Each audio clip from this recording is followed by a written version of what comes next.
That bondage must be reversed. Praise the Lord.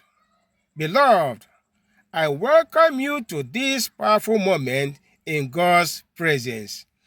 This is not just another message you are about to hear, a word that confronts situations that have refused to change. There are people listening to me right now. You have prayed, you have fasted, you have believed God, but certain patterns remain. Certain battles seem stubborn. Certain afflictions look permanent. But hear this clearly. God does not manage bondage, He destroys it. Jesus declared His mission in Luke chapter 4, verse 18, to bring deliverance to captives, healing to the broken, and liberty to the oppressed. That mission is still active today. So wherever you are watching from, I want you to say it with faith. That bondage in my life must be reversed. What is bondage? Bondage is anything that limits your life contrary to the God's will. It may not always look dramatic, but if it restricts your destiny, it is bondage. It can show up in different ways: spiritual oppression, physical affliction, emotional struggles like fear or trauma, financial hardship that never seems to end, or generational patterns that keep repeating. And hear this truth many people don't like to hear. Bondage can be long standing, but it is never stronger than our God. Let us look at the case of the bent woman. In Gospel of Luke 13:10-16, the Bible tells us about a woman who had been bound for 18 years. 18 good years. That is not a small problem. That is a lifetime issue. Let us look at her condition. Number one, she was spiritually bound. Jesus said clearly, Satan had bound her. This tells us that not every problem is natural. Some battles have spiritual roots. The second thing I needed to know is that she was limited physically. She was bent over and could not lift herself up. Think about that. For 18 years, she could not stand upright. Her posture reflected her condition. Number three, she was still in God's presence. Despite everything, she showed up in the synagogue.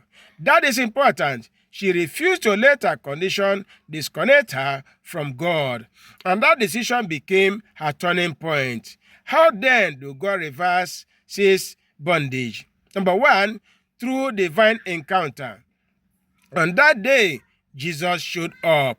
The woman didn't know it would be her day, but heaven has scheduled her deliverance. Listen carefully. Your breakthrough is often hidden inside an encounter. It may come through a message, a moment of prayer, a divine atmosphere. That ordinary day became extraordinary. And I declare over your life, your next encounter will change your story in Jesus' mighty name. The second thing I need you to know about this is through divine identification. Out of everyone present, Jesus noticed her. Bondage has a way of making people feel invisible, forgotten, or overlooked. Bondage has a way of making people feel invisible, forgotten, and overlooked. I had to repeat that because some of us don't know this, but God sees what nobody else sees. He knows the silent struggles, the hidden tears, the battles you don't talk about. When Jesus called her forward, her case could no longer be hidden. Another way is through the word of authority. Jesus spoke, "Woman, thou art loosed from thy infirmity." No argument, no delay, just authority. That tells you something powerful. One word from God can end what has lasted for years. There are situations in your life right now waiting for that word. The fourth thing I need you to know is that it can happen through the power of anointing. The Bible says Jesus laid hands on her, and immediately she was made straight, not gradually, not partially, instantly. The book of Isaiah, chapter 27, chapter 10, verse 27 says, the yoke shall be destroyed because of the anointing. That anointing does not negotiate with bondage, it breaks it. The fifth thing I need you to know is that it could happen through complete restoration. After 18 years, she stood upright.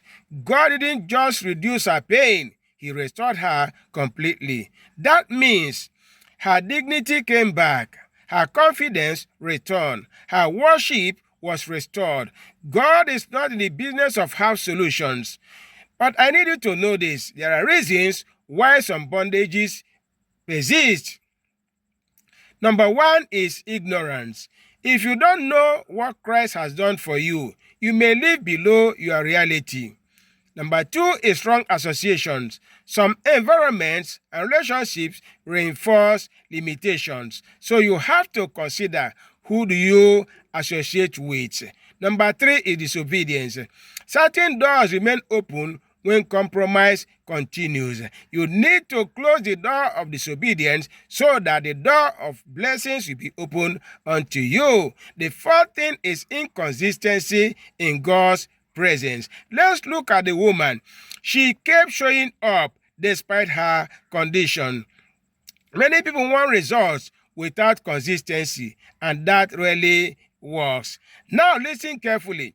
Every power that has kept your life bent, every limitation that has resisted change, every circle that keeps repeating itself, by the authority in the name of Jesus, that bondage is reversed. You will rise again. You will stand again. You will move forward again. What held you down will lose its grip in Jesus' mighty name. I need you to encounter the Lord, because this is where many people are missing it. You don't just need inspiration, you need transformation. And transformation comes from a real encounter with Jesus. So ask yourself honestly, have I truly encountered Him? Or am I just maintaining religious routine? Because attendance is not the same as encounter. Right now, wherever you are, pray with faith. Father, let my encounter with you change my story today in Jesus' mighty name. Every long-standing bondage in my life, break now in Jesus' mighty name. Any power that has kept me limited, release me now in Jesus' mighty name. Lord, restore what I have lost in Jesus' precious name. By your anointing, destroy every yoke over my life, over my family, in Jesus' mighty name. In conclusion, the Bible says that woman glorified God. That means her story ended in praise, and that will be your testimony. Your story must end in praise in Jesus' mighty name. People who knew your struggle will see your freedom. What looked permanent will become evidence in God's power.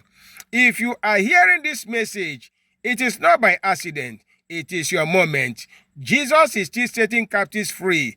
Don't close this video casually. Respond to what you have heard. Receive your liberty. Walk in your freedom. Stand upright again. And I declare one more time in authority, that bond must be reversed.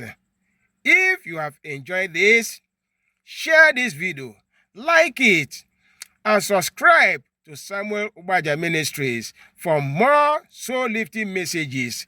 Thank you and remain blessed. Till we meet again, shalom. Remain blessed in Jesus' mighty name.